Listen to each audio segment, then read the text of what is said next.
John Stankey is at the center of a fight over the future of TV with hundreds of billions of dollars at stake. Stankey runs Warner Media, a brand that features big-name properties like HBO, Turner, and Warner Brothers. He also sits in the C-suite at parent company and telecom giant AT&T, where he's the president and COO. He's here to talk about HBO's new streaming service, how to compete with the likes of Netflix and Disney+, and what show will be the next Game of Thrones.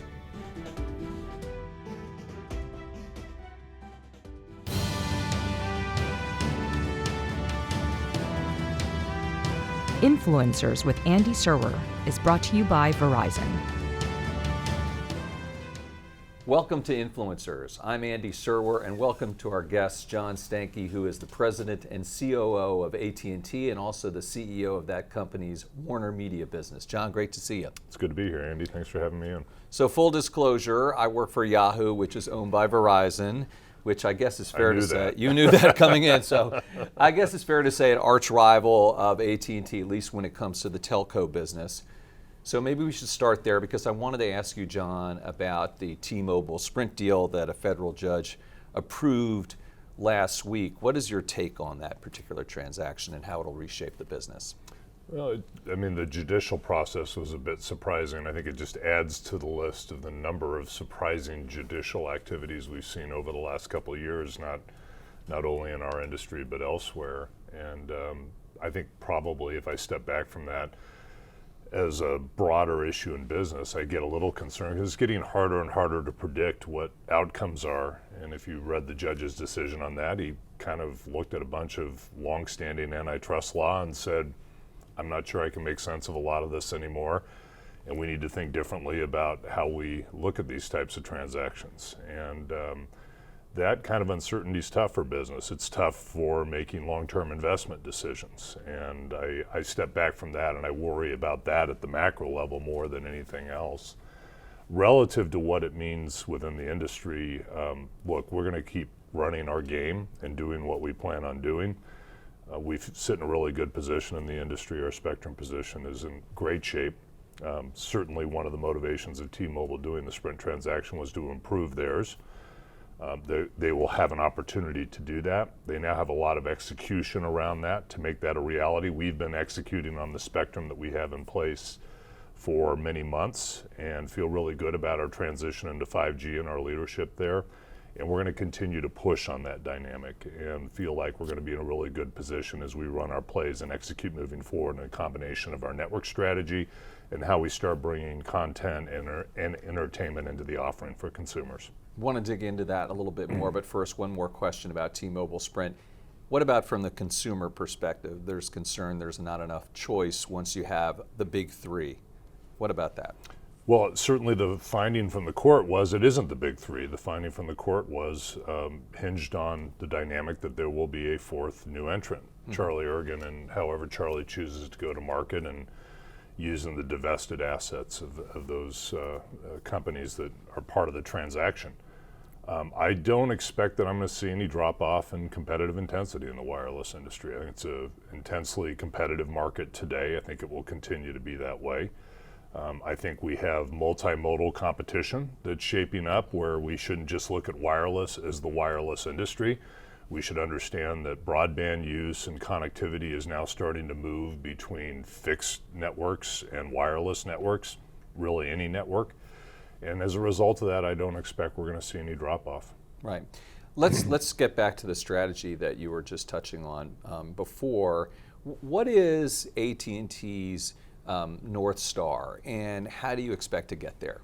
Well, it's a good question. So our North Star, I think, effectively is we want to provide incredibly reliable and competitive connectivity to our customers. And I believe our viewpoint of what is occurring in the industry is that as connectivity is becoming more ubiquitous and as customers have a more difficult time about telling the difference between provider A or provider B, you need to differentiate on top of that. And our approach to differentiation will be what we can do to provide a great customer experience so that connectivity is global and wherever they go. And two is that they can do things like entertain themselves on top of that.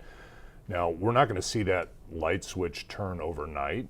that isn't a tomorrow kind of thing, but if you think about the trends that have been occurring in industry over time, how important coverage maps were or speed was maybe 3 years ago or 5 years ago, I would tell you that that dynamic in customer choice is probably a little less significant than it was today, and 3 years from now it'll be even less significant. And so we need to make sure we have the right kind of opportunities for customers to do multiple things on our platforms, to have an emotional attachment to the company, and that's why the push into entertainment is part of that, so that customers think about us as more than just a connectivity provider.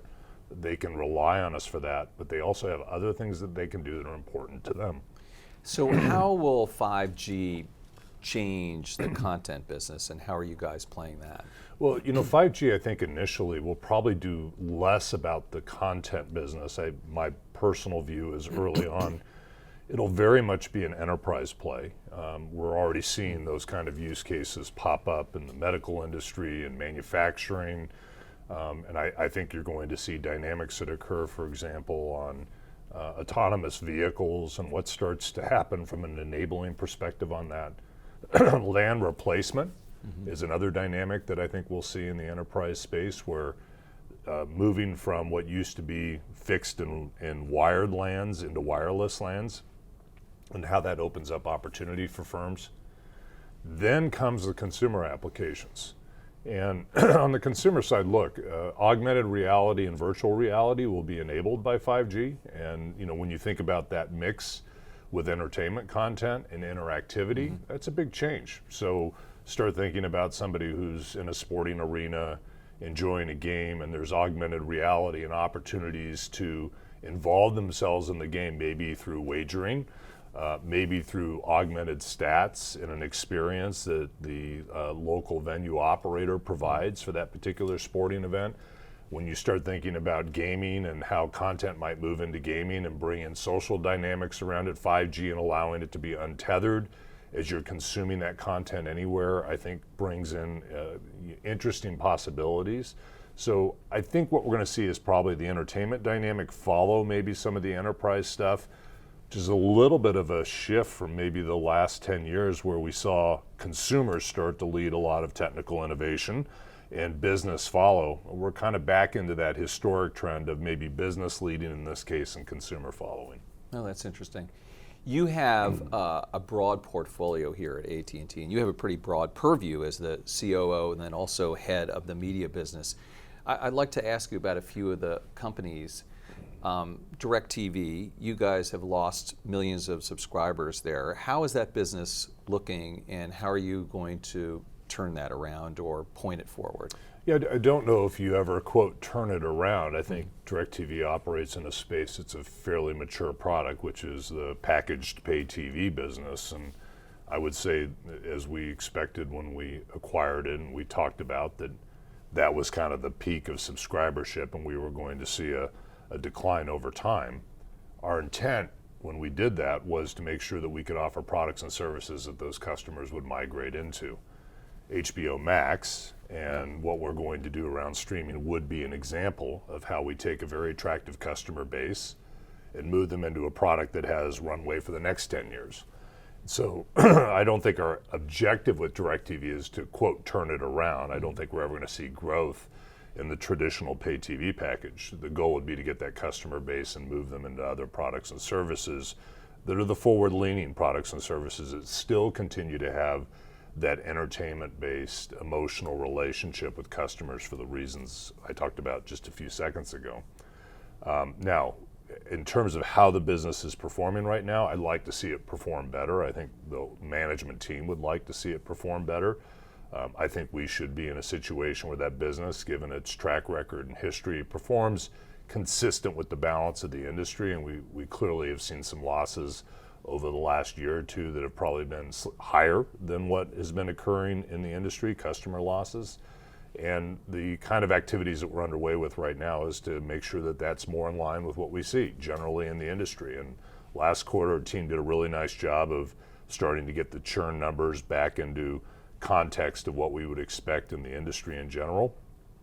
We have a big launch coming up on our new software-driven product, which is a more modern user interface, better features, That dynamic will improve, I think, the customer experience and their relationship with the product moving forward, which will further help us not only manage churn, but also drive new gross adds into the business that we wouldn't get otherwise for maybe a customer that said, I'm not really enamored with a satellite-only product. So good things coming to do that, but let's face it, that business is not going to be a growth business moving forward. You mentioned HBO Max. I want to ask about that a little bit more. And streaming, of course, which is, something that you obviously are keenly focused on. Is cable dead, John? Are you more worried about, say, Netflix now than you were traditional cable? And how does HBO Max fit into all that? Well, cable certainly isn't dead. I mean, let's say connectivity isn't dead, right? It's becoming more and more relevant every day. And think about all the aspects of our life, as we just talked about, that whether it's wireless connectivity or fixed connectivity, that your foundation of what you're doing in any given moment of the day is attached to having some ability to communicate or run a data session on a network. So I think it's actually becoming more important, and having good, high quality connectivity is more relevant. And that's fundamentally underpinning why AT&T views investment in that space, whether it be 5G or fiber, is still critical to our future. Is the bundled pay TV package run its course? Yeah, it's run its course in terms of peak, and it will have a decline, like many mature products that have been around for decades experience and go through. And so I expect that will be the case. And customers, in terms of their consumption of general entertainment content, have found a better way to do that, which is I want to watch what I want to watch when I want to watch it, also known as streaming. Yeah. And it's important that we position ourselves to be in that space. That doesn't mean that we won't still have news, sports, maybe unscripted content that has social characteristics to it, things that are time and place specific, like people want to sit down on a Tuesday night and watch The Bachelor because it has some social relevance and some momentary unveiling that make it relevant. I think the traditional pay TV product still has a space for that and will continue to be viable for a long period of time as a result of that's the most efficient way for people to see that kind of content and programming. We want to be in both spaces, and we want a product that ultimately merges together, and I think we're incredibly well positioned to do that. Some people have questioned the HBO Max strategy and that it conflicts with other strategies internally. I think there was an article in the Hollywood Reporter about too many cooks in the kitchen kind of thing. Can you respond to that? I thought that article in the Hollywood Reporter was frankly a really bad piece, and I don't think it was based in any reality. I don't think anybody who runs around this business thinks we have too many cooks in the kitchen. I think what we're focused on is ensuring that we're migrating our business to have the right platforms and the right way to engage with customers moving forward.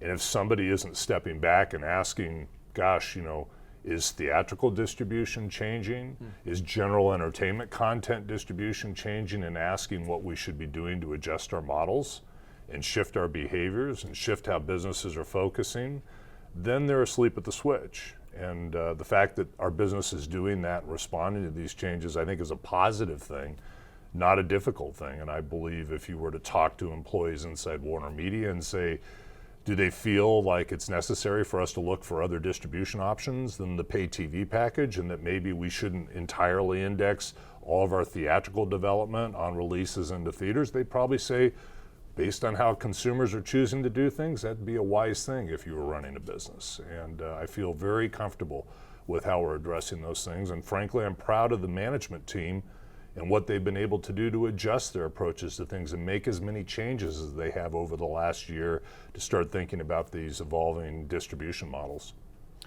I want to ask you about the integration of AT&T and Warner and how that's going. It's been a while now. And then also ask you, do you think, John, that President Trump, through the Justice Department, tried to block the deal?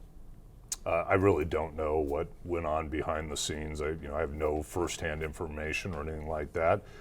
As I said at the opening of our discussion here, the fact that it was challenged was a bit of a surprise to me based on historic judicial review precedent and how people looked at that. I wouldn't have guessed that that would have been the case the day we announced the transaction, given what we've seen over decades of antitrust law.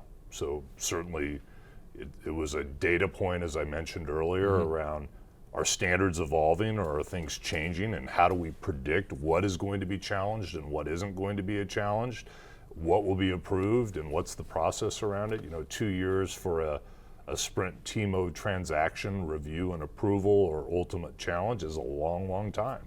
That's tough for business. So I was a bit surprised by it, but I have no idea what the foundation of it was. And fortunately, we have great institutions in this country, and I think in this case, the facts and the data were put out there, and I'm comfortable, having watched the entire judicial process, that justice was done and the facts were put on the table. And further, I would say, if you look at what's happened in that year since the approval, or a little over a year and a half now, the markets have developed exactly the way that AT&T and Time Warner represented they would in the trial. And many of the things that were being challenged by the government at that time, in fact, are irrelevant and are dropping in significance. So I really don't know the foundation of it. In terms of how the integration is going, really pleased about it. We've already indicated that we're well on track to achieve the expense synergies that we laid out for the business.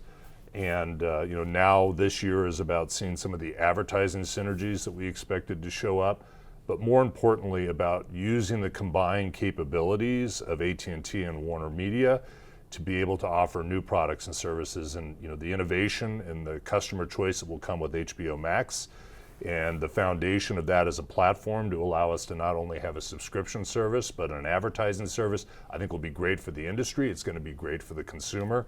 And so this transaction really is about that new choice, and looking forward to that occurring in the market. You guys have stopped allowing Netflix to distribute some of your content, right? And some have suggested, well, that's what the government was concerned about. Is that an issue? The government wasn't concerned about that. The government was concerned about whether or not there would be a restriction of offerings in the pay TV bundle to other distributors, which couldn't be further from the choice. Further from the fact, we continue to be very aggressive at maintaining our distribution relationships. And in fact, I would tell you it's probably been the opposite, where we've gone out oftentimes and offered distributors very competitive packages and attractive options to do that. And maybe they've made a choice not to distribute because the markets are changing and evolving, and maybe they don't need to have the traditional content that we've offered within the pay TV bundle because customer choice is shifting. And that's exactly what we said would occur. And those are distributors making choices to do that, not us restricting them from doing that. I, in no way, shape, or form, think that there's any way that you could say that if somebody chooses not to license a particular content to a competing service, but it's widely available for folks to go and get somewhere else, that's a bad thing for a consumer. In fact, we see customer choice with Disney Plus and Apple Plus and HBO Max and Netflix. That's a good thing. Customers are getting choice. They're out there making decisions as to what fits for them. I think that's exactly what we want markets to do.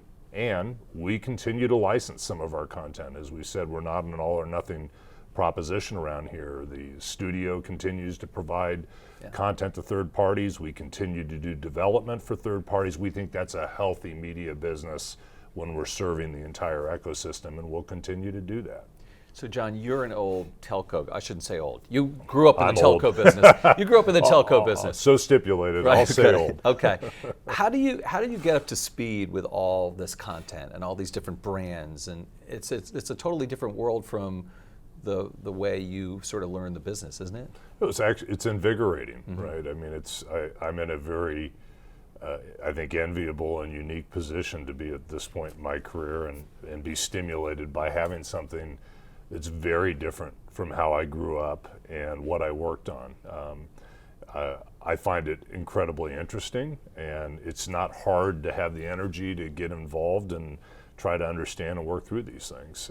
I will tell you, I think if we go back to what we just talked about in terms of how the industry's changing, not just media and telecommunications, but virtually every industry, if you don't have direct customers, you've got a challenging business moving forward. I think that's what we know about this hyper-connected, platform-centric internet era. And when you think about the expertise that I bring in from my maybe first 34 years of working in industry. I understand, how to manage customer life cycles. I understand technology and platforms.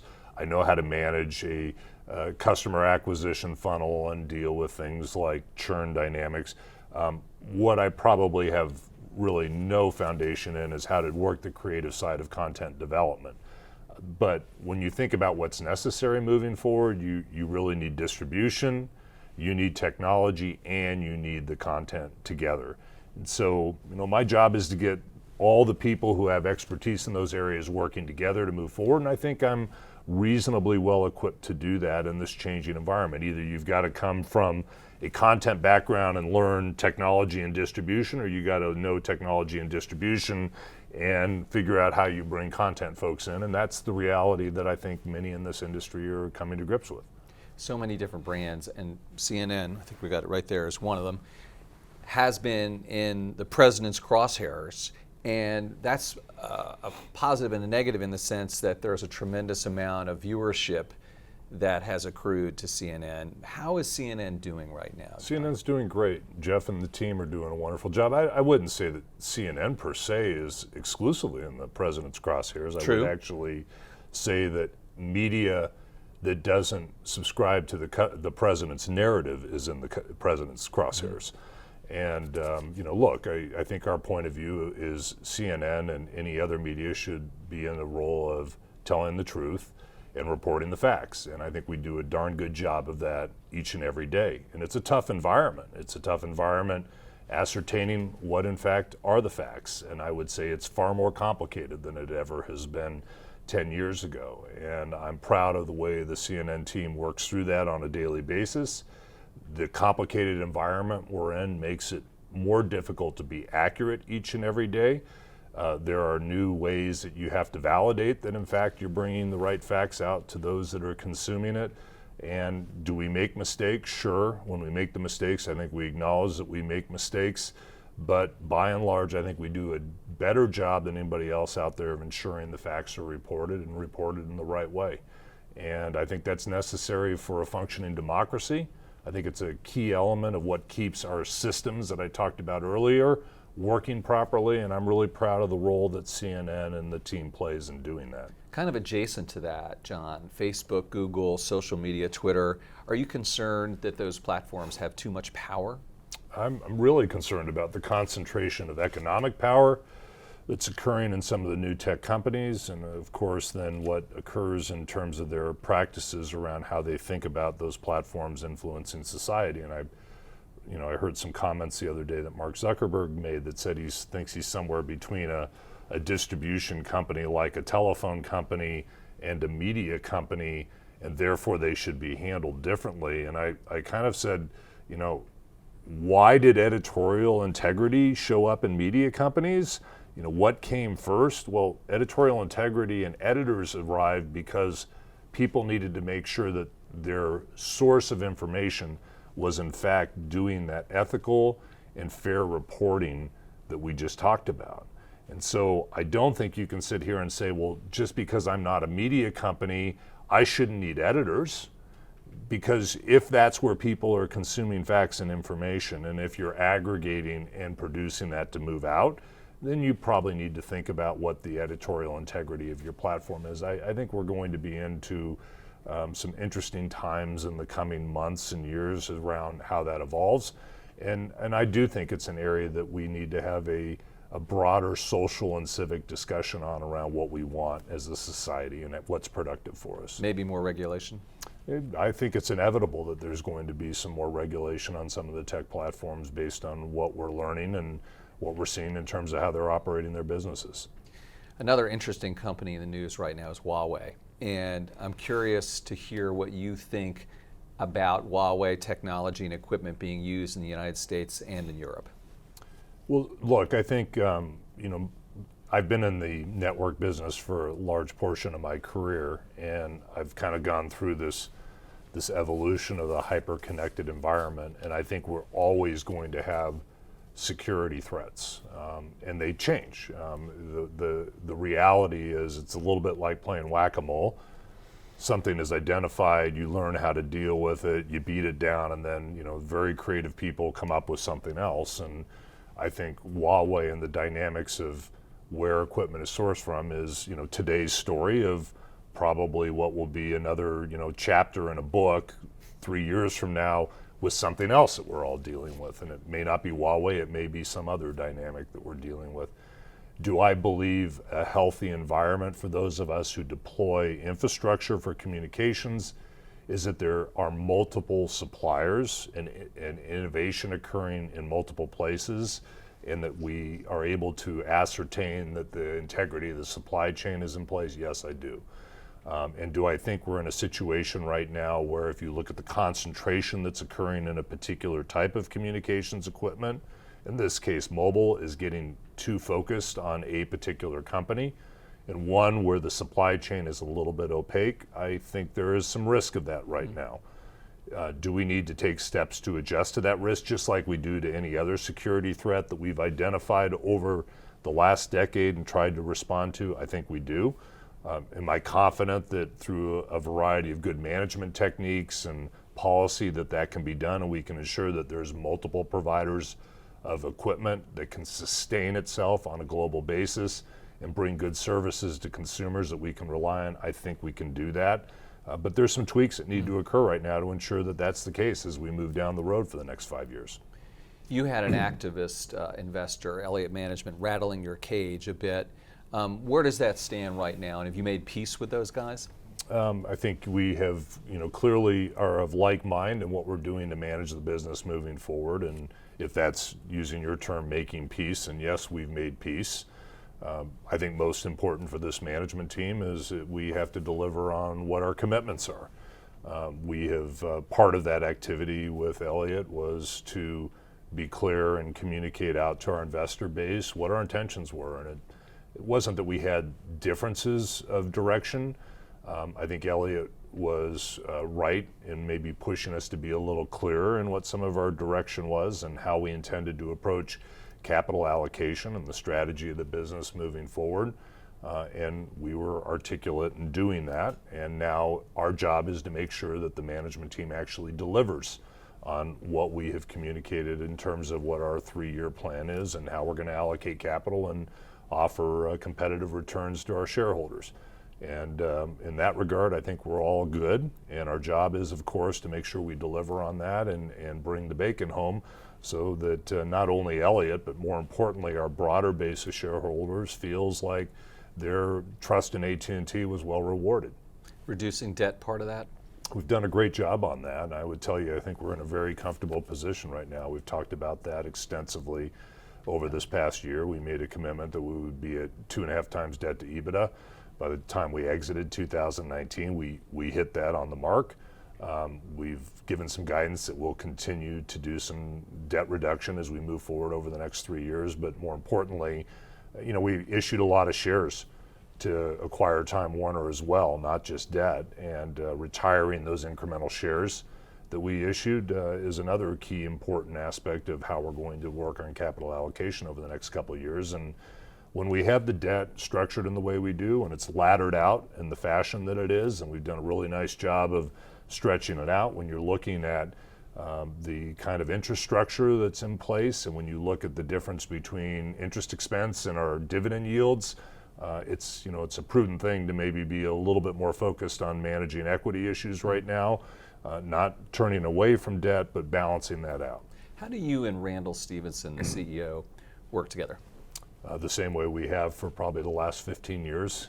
We work really well together. I think we've had a productive and what I would call agile relationship. I think that's probably one of the things that makes it work well is I know him well enough that I have an idea of how he thinks about things, and I think he knows me well enough that he has an idea of how I think about things. And that shorthand helps in a business that's moving quickly and where you need agility, and we check in on the right things that we need to check in and keep each other informed of. And at the same time, I think there's a degree of trust that I can infer what direction he'd like to go, and I think he trusts me to make those decisions by and large on most things day to day that aren't, significant, that require us to check in from a governance perspective. So it's a very fluid and productive relationship, and one that I think is built on a foundation of mutual trust and knowledge of how the other behaves and how they think.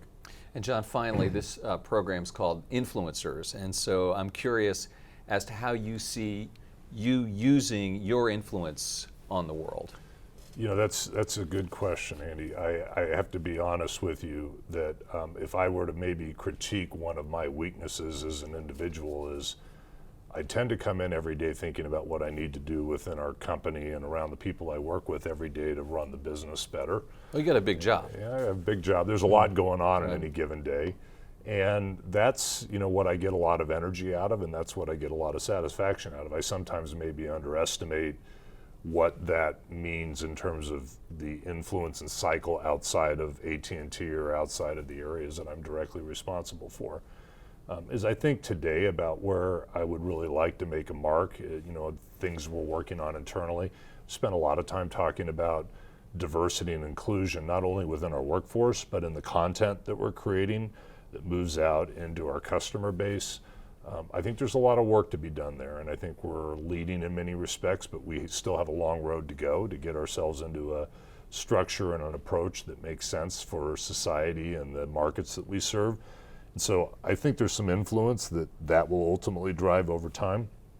Look, I think the fact that we run a very connected business and we connect society and the dynamics around what our technology can do to manage things like global warming and the environment and how we can enable changes in work models that make transportation more effective.